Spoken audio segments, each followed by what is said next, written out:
the right approach here, if we kind of think back to the end of last year, coming into this year, was with more potential for yields to rise and government bond yields to rise, you need to be cautious on duration. That'd be like the strategic stance.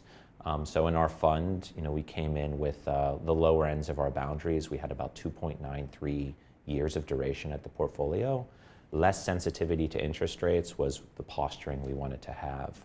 As you've seen bond yields rise significantly and a lot of hawkishness from the Fed priced into the curve in the US, we think it's okay to start gradually buying parts of the market that not only give you a bit of duration, but a bit additional spread margin that's also attractive, and letting our duration extend a little bit at the fund level.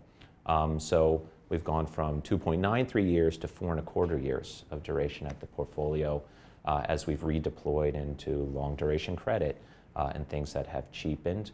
And a lot of downside to kind of like Fed hawkishness forward looking is potentially priced into the market already. Lots in the price and better value on offer is kind of how I think about it. But it's equally not a time where we want to get out there and aggressively extend duration. So, it's a combination of securities mixed in their maturity profile and an average duration that's still moderate in terms of its stance, with the potential to reduce if we see interest rates rally from here. I think the big question on everybody's mind is recession or no recession, right? And the market's grappling with that.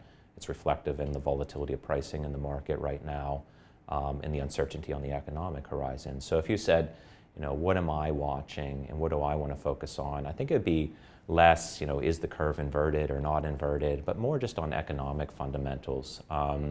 What's the state of play for employment as we push forward over the quarters of this year? Do we start to see a change in employment statistics? Do we start to see more people come back into the workforce? How does that affect wages? Employment's going to be, I think, key to understanding that kind of recessionary question and the inflation questions that are still looming.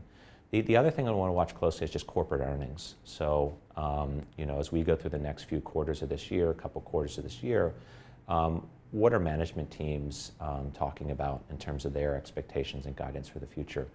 Corporate margins, things like capital expenditure, their communication on employment. Is it easy to find labor?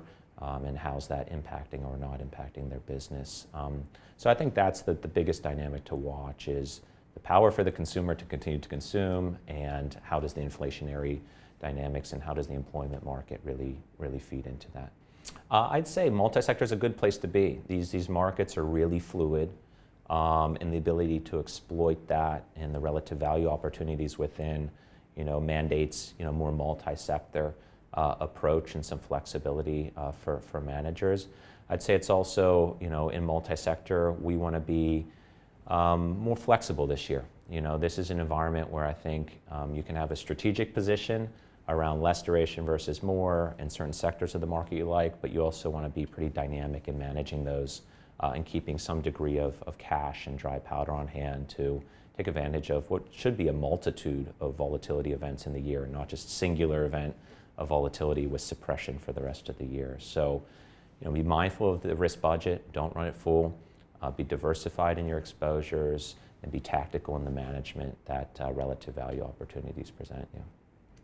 Yeah, I think, well, one, it's timely, right? So yields have risen outside of Australia. Spreads have widened in a lot of these global debt capital markets. And so yield on offer, simply put, I think is attractive versus a domestic fixed interest portfolio for an Australian investor. And so even when hedging that back to Australian dollars, it's an attractive, accretive income position for local investors.